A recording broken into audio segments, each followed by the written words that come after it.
Hello, everyone. I welcome you to the second webinar of today on fast reaction monitoring of curing processes. We'll have the webinar being presented by Florian Eigenmann. Just to give you a quick introduction about the person who you're facing, he received his PhD at ETH in 2005 in optical spectroscopy and chemical engineering. Afterwards, he worked at Bruker Optics for 9 years, where he worked actually 3 years in the US for business development as a business development leader. Afterwards, he switched to Mettler Toledo, and he was responsible for the FTIR in Europe. And since 2018, in October, we're very proud that he joined the team and IRSweep. And with this introduction, I would like to give the floor to you. Thanks, Andreas. I'm very happy actually to present today some first applications, specifically now the reaction monitoring of curing processes. Quick outline here on the agenda, what we will discuss in the next 30 minutes, and then we have actually a Q&A session after that.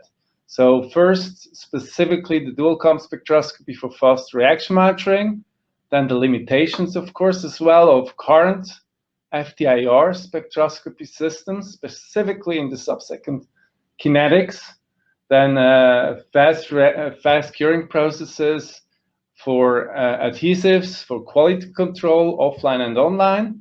Additional applications I will outline a little bit in protein kinetics, and as I mentioned already before the webinar, I will give an outline on measurements of optically dense samples, and then laser availability and functional groups, and as already said, Q&A session at the end. Okay, here an overview about the advantages, the benefits specifically with dual-com spectroscopy.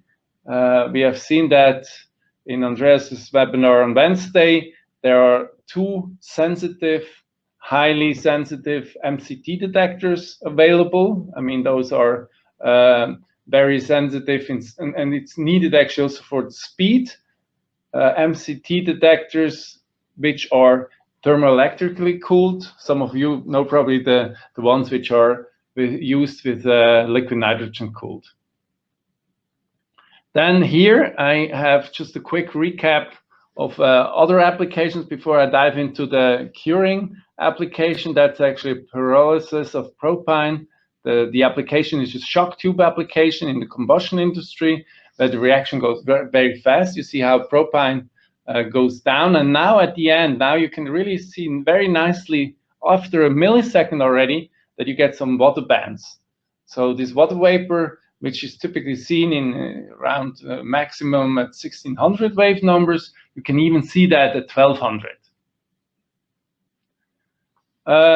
One of the favorite laser, or also the laser which we use now for this application, is around at 1650. We developed those lasers. We are very proud actually that we have first lasers with a bandwidth of 60 wave numbers. Is here at 1650, specifically also for protein kinetics. And you see the spacing of 0.3.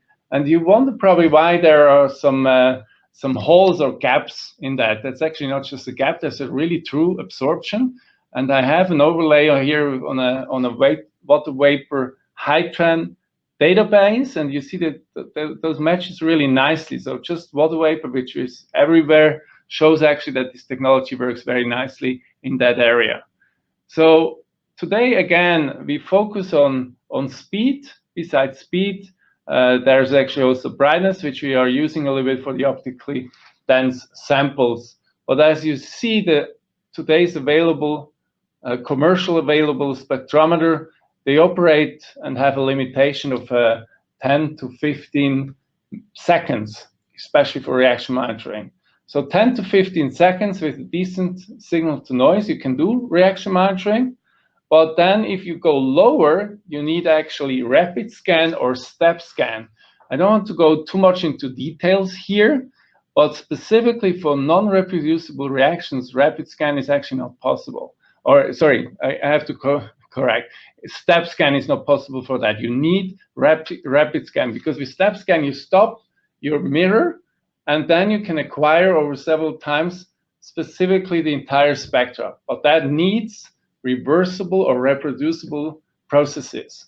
It's not possible for non-reproducible reactions. Some results which we had already, or which you get if you don't apply actually with dual-com spectroscopy, is offline analysis before the curing or after the curing.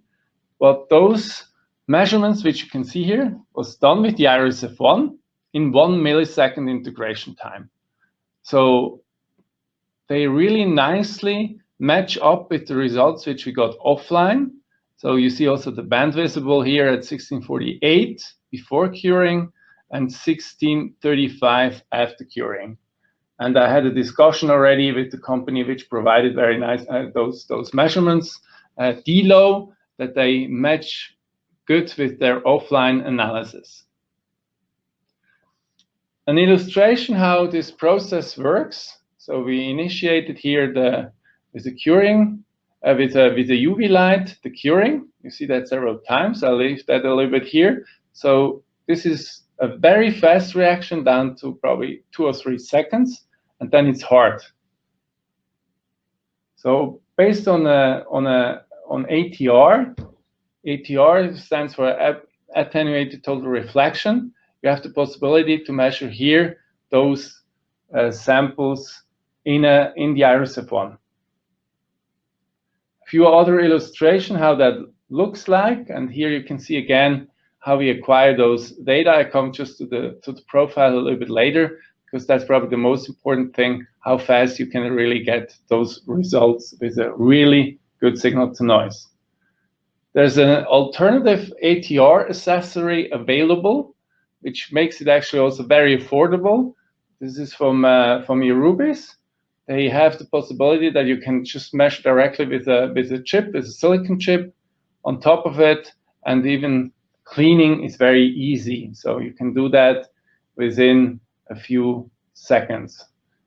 The sample compartment is very large, so you have no problems to adapt that in the sample compartment. Even the beam height is adapted, so you can use accessories which you use in other conventional or commercial available spectrometers directly in the IRIS-F1.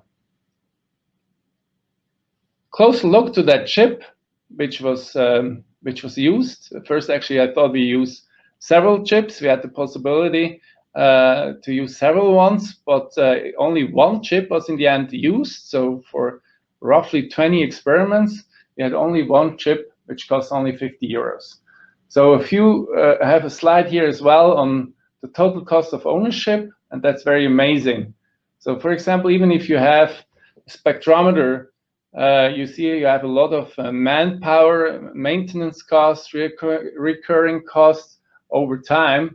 And even if the initial cost of such a spectrometer is probably slightly higher, the recurring costs are definitely lower, especially if you have the possibility to work with such an accessory and only one chip. A little bit of technical note here.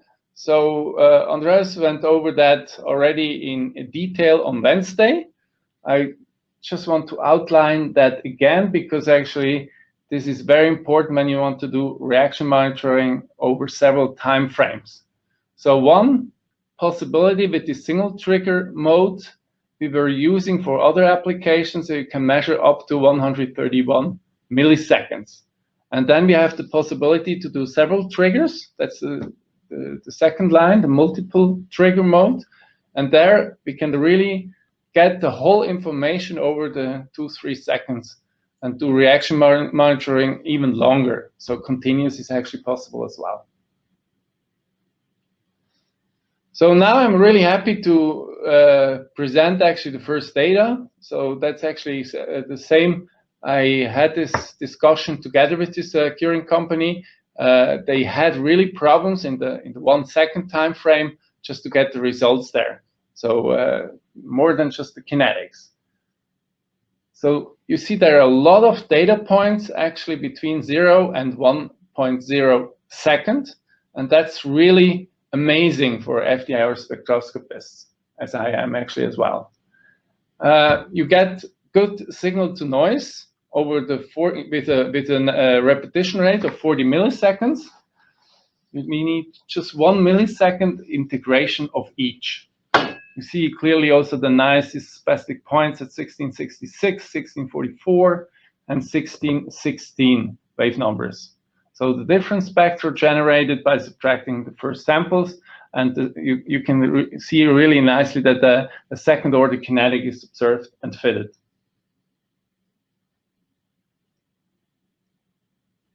Okay, here I go a little bit into details. This is actually one of the key slides, one of the key messages, and I leave that a little bit longer. We have a really good signal. I mentioned that already before, but if you look a little bit closer, specifically here, you can see after a few minutes, or few milliseconds, I highlight that here, that an intermediate comes up. And that's in those little bump actually, which I first actually thought it's just noise. It was confirmed by Dilo that this is probably a monomer. So you get additional insights what it can really be, or you get more than just kinetics. The optical layout of the iris f1 is as follows. So you have the possibility to change such a laser model. I have such a laser model here as well. I don't know if you can see that here.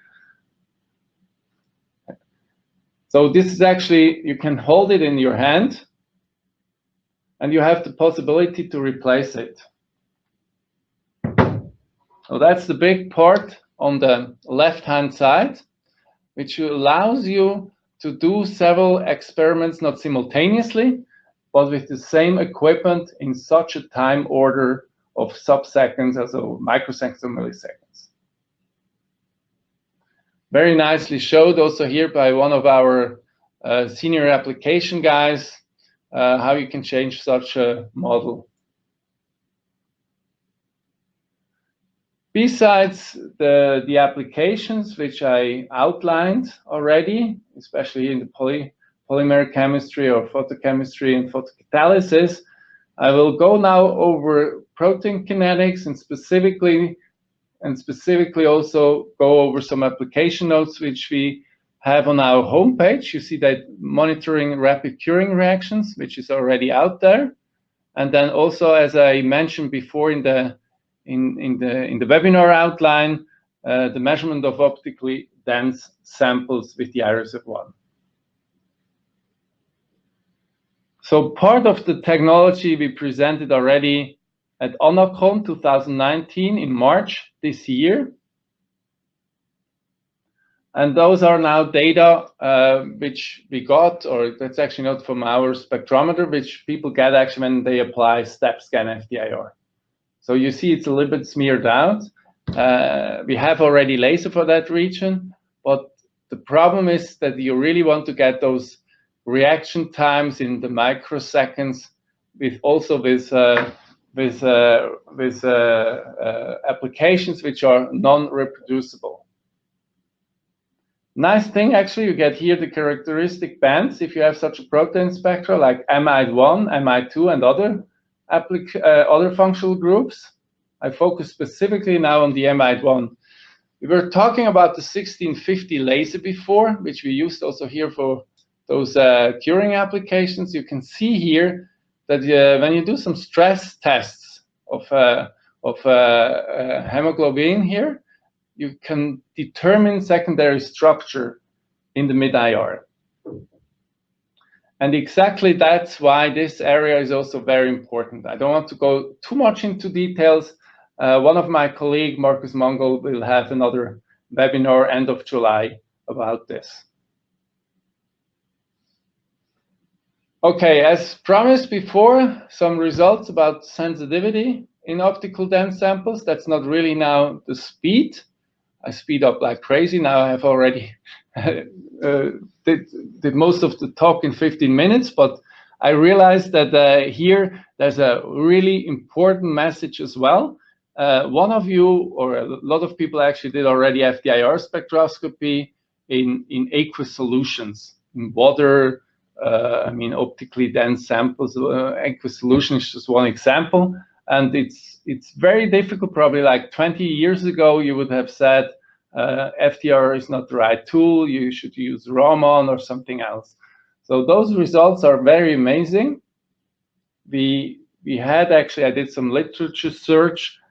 This was presented already at Onacon, and we realized again, there's not a lot of things published. For example, here we were using aspirin in water.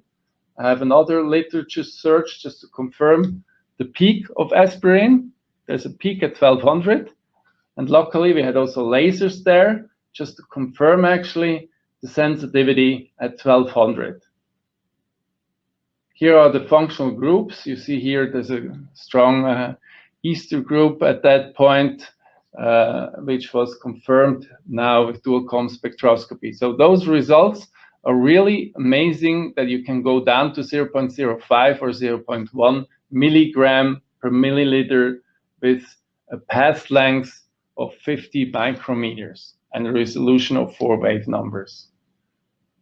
The time is 2 minutes. We took just 2 minutes just to compare to other results which are published in with other technologies at that time. You see also here that you have a very nice regression curve where you can measure down to 0.05, 0.1 milligrams per milliliter with that kind of resolution. So those spectra which you have seen before, I go once quickly back, they're not corrected. The only thing what we did is like a baseline correction. That's it. There's no chemometrics, nothing else.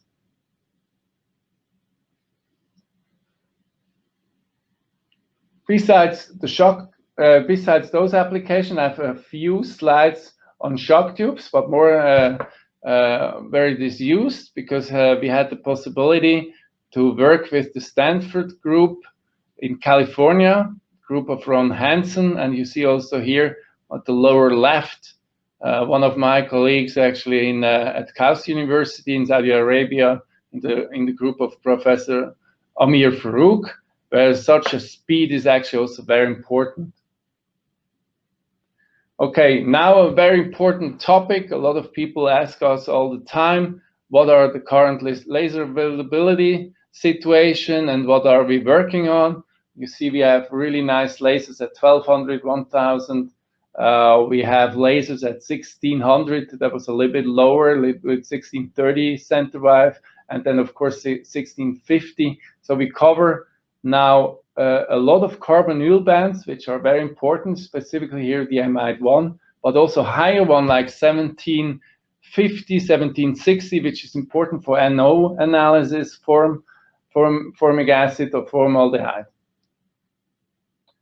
Again, when I put just the results from DLO about the curing in, we get really nice fit here at 1650. So all this application which we presented earlier was very nicely covered.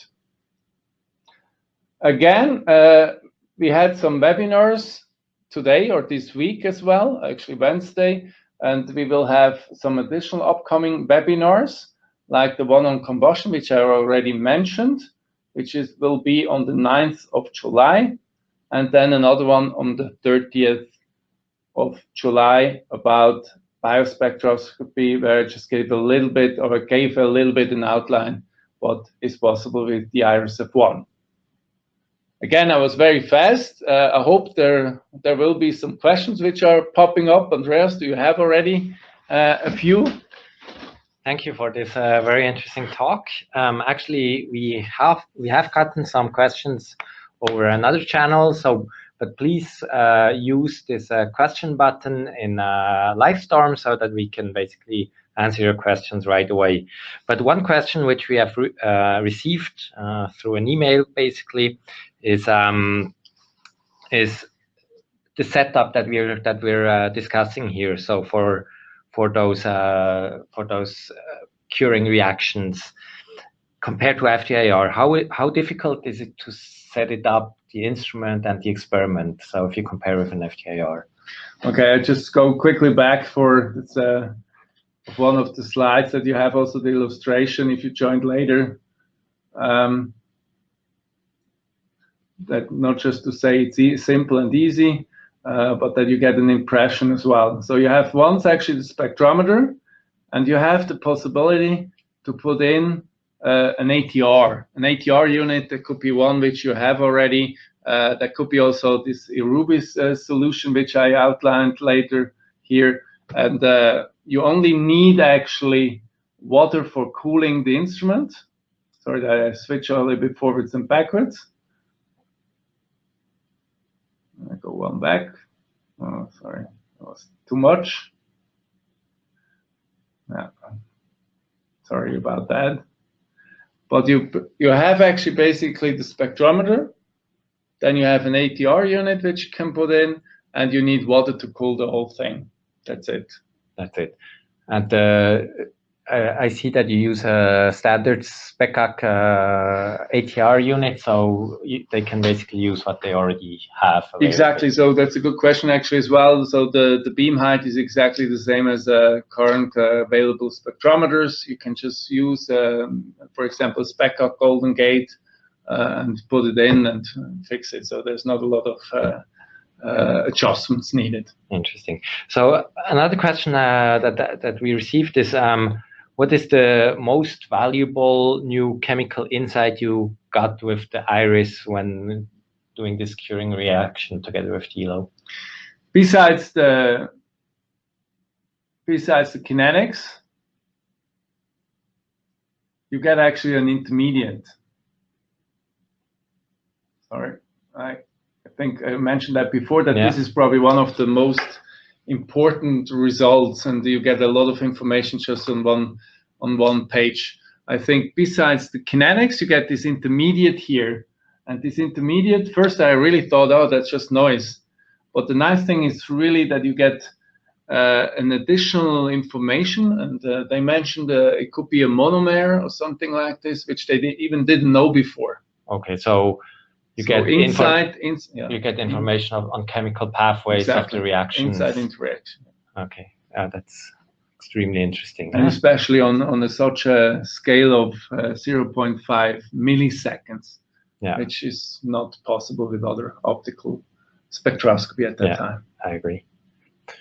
Well, another question which we got is a bit more technical.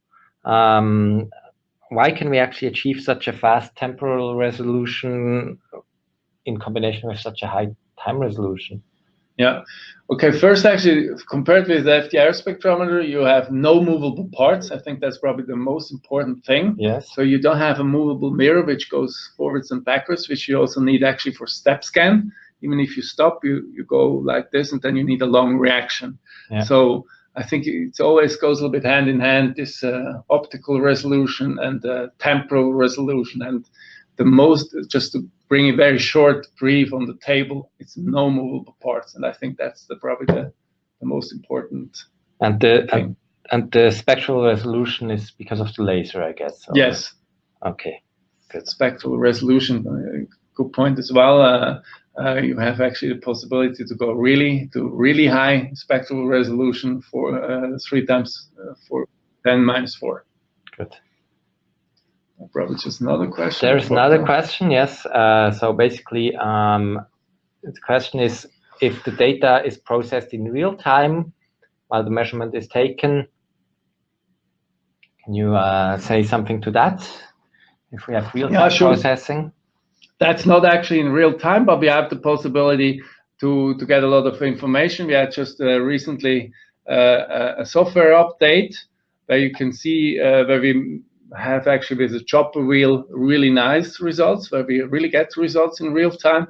When we have those data here, we put them together offline. But I have to mention actually as well, because they're so fast, it is not really important to have here real time on the millisecond or microsecond time axis. Yeah. But we have the possibility, and we work on that as well, specifically for longer reaction monitoring. Yeah, exactly. So one of the questions, the second question is if there is a limit in the number of spectral scans before the system needs a break to save or process data. And I think that is There are different operation modes. Maybe we can go a bit into this detail. One slide on that, right? Oh no, sorry. Or you want to? So the short answer is it doesn't need a break. It can go on forever.